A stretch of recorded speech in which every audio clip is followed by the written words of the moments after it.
Hello everyone, this is Prajwal Verma from MSCT aspirants. तो कैसे हैं आप लोग?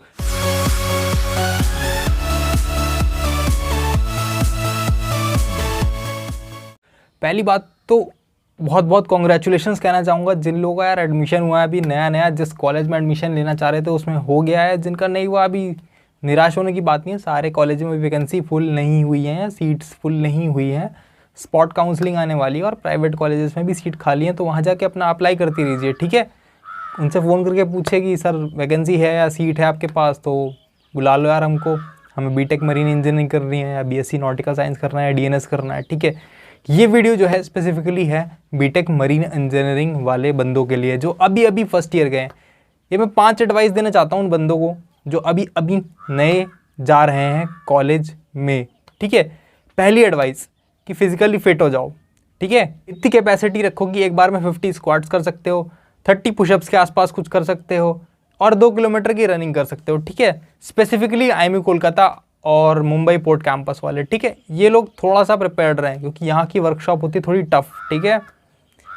और सुबह पीटी भी करनी होती है, क्लासेस भी जाना है, परेड भी करनी है, तो इतना बेसिक स्टेमिना चाहिए आपको, ठीक है, वरना थक जाओगे, सो जाओगे मेरी तरीके से। जैसे मैं गया था ना कॉलेज बिल्कुल अनजान, सो गया फर्स्ट सेमेस्टर में, 2 बार 2 सब्जेक्ट में फेल हो गया। इसी की वजह से हुआ था कि मैं फिजिकली बहुत अनफिट था, ठीक है। नेक्स्ट दूसरी चीज़ जो मैंने भी फॉलो नहीं करी शुरू में, मुझे समझ ही नहीं आई ये बात कि अपने सीनियर्स को बहुत ज़्यादा पर्सनली नहीं लेना है। वो कोई बात कह रहे हैं आपसे, बहुत पर्सनल नहीं होना है, या जूनियर्स को आप कुछ कह रहे हो या वो आपको कुछ कह रहे हो, उसको बहुत पर्सनली नहीं लेना है।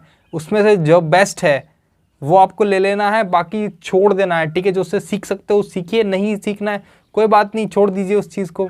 और जो आपके कॉलेज के ट्रेंड्स हैं या लेगेसीज़ हैं या फिर ट्रेडिशन है, उनको जितना मैक्सिमम फॉलो कर सकें करिए, क्योंकि आप लोग नई जनरेशन है, कुछ नए ट्रेंड्स डालेंगे, कुछ नई लेगेसी देंगे। बट जो पुरानी है उसको जितना मैक्स फॉलो कर सकते हो उतना फॉलो करने की कोशिश करना यार, ठीक है। तीसरी चीज़ पढ़ाई से रिलेटेड है, जो सबसे इंपॉर्टेंट चीज़ है आपकी वो है थर्मोडायनेमिक्स, ठीक है। थर्मोडायनेमिक्स आपको थोड़ी टफ लगेगी, उसके लिए क्या करिए, 0th law, first law, second law, आपके गैसेस की जो इक्वेशन होती थी वो अपना काइनेमेटिक्स पढ़ लीजिए, न्यूटन लॉ ऑफ मोशन पढ़ लीजिए, सर्कुलर मोशन पढ़ लीजिए, रोटेशन पढ़ लीजिए, ये आपके काम आएंगे, ठीक है। ये आपके मैकेनिक्स ऑफ मशीन एक सब्जेक्ट आएगा आगे चल के, उसमें ये सब काम आने वाले हैं। और ये नहीं आएंगे ना आपको तो काफ़ी डिफिकल्टी होगी। मैं बताता हूँ, फर्स्ट ईयर में मैकेनिक्स ऑफ मशीन सब्जेक्ट था हमारा, मैकेनिकल इंजीनियरिंग बोलते थे हम लोग उसको, ठीक है।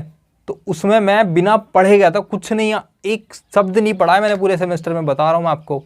और फिर भी मैं 48 मार्क्स लेके आया था उसमें, क्योंकि जो मेरी 11th की फिजिक्स थी वो काफ़ी अच्छी थी, मैकेनिक्स मेरी अच्छी थी और मेरी काइनेमेटिक्स अच्छी थी, उसी से क्वेश्चन आए मैंने सॉल्व कर दिए, ठीक।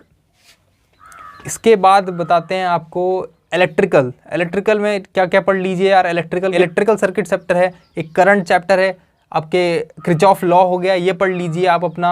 इसके बाद अपना ईएमआई पढ़ लीजिए और सेमीकंडक्टर पढ़ लीजिए और मैग्नेटिज्म थोड़ा मोड़ा पढ़ लीजिए, ठीक है। जिसमें मैग्नेटिज्म में आपको आता हो कि मैग्नेटिज्म के बेसिक फॉर्मूले क्या होते हैं, ठीक है, वो सब चीज़ें आप जान लीजिए बेसिक, ठीक है। जो एनसीईआरटी की 12th की पार्ट 1 बुक है वो पूरी पढ़ लीजिए और पार्ट 2 में से लास्ट वाला चैप्टर है, ठीक है। लास्ट वाला चैप्टर क्या है आपका, सेमीकंडक्टर्स, ये चैप्टर्स आप पढ़ लीजिए। और फिजिक्स में क्या करना है आपको कि जो आपका पार्ट 1 है उसमें जहाँ जहाँ तक मैकेनिक्स आती है और काइनेमेटिक्स आती है वहाँ तक पढ़ लीजिए।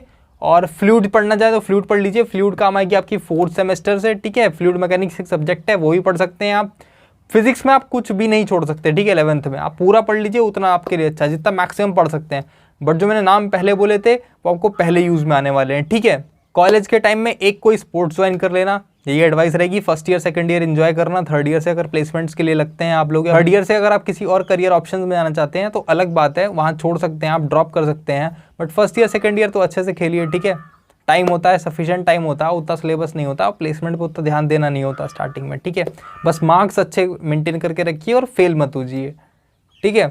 5th और लास्ट एडवाइस की बात करते हैं। ये एडवाइस थोड़ी सी टफ है यार फॉलो करना, ठीक है, बट मैं कहूँगा कोशिश करके देखिए ज़रा।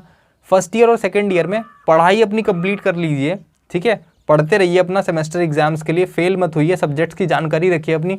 बट साइड में कोई हासिल करने की कोशिश करिए, कुछ नया करने की कोशिश करिए, कोई नए करियर ऑप्शन में जाने की कोशिश करिए, ठीक है। उन्हें जान के देखिए एक बार आप, ठीक है। क्योंकि 4 साल का पीरियड बहुत लंबा पीरियड होता है, क्या पता 4 साल के बाद आप लोग को मन ही ना करे कि मेरे को करनी नहीं है सेलिंग, या आपने मन बना लिया कि मैं अपने जो लोन ले रखे हो तो चुका के सेलिंग छोड़ूंगा, तो फिर कहाँ जाएंगे आप।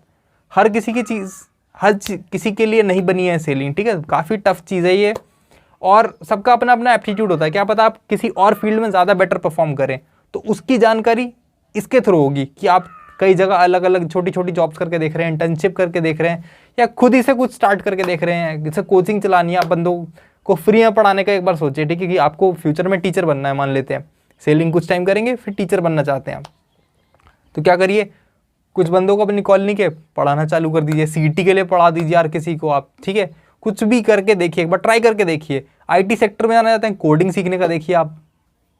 सिविल सर्विसेज में जाना चाहते हैं, एनसीईआरटी पढ़ के देखिए, ठीक है, कुछ कुछ टाइम निकालिए, दिन में 1 घंटा 2 घंटा इस तरीके से।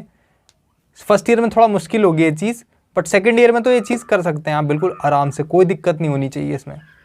तो यही मेरी 5 एडवाइस हैं आप लोगों के लिए, और अपना कॉलेज बढ़िया से स्टार्ट करिए यार, जितना बेस्ट आउटपुट निकाल सकते हैं 4 साल में उतना बेस्ट निकालने की कोशिश करिए, ठीक है। 4 साल बाद ऐसा ना लगे कि यार ये चीज़ छूट गई मेरे से, क्योंकि मैं बंदों से बात करता था ना 4th ईयर में, तो लोग बोलते हैं यार ये चीज़ और करनी चाहिए थी कॉलेज में, वो चीज़ और करनी चाहिए थी कॉलेज में, पर कर नहीं पाए, ठीक है। ये ना रहे आपको 4 साल बाद, बस इतना ही कहना चाहूँगा। Thank you very much for watching.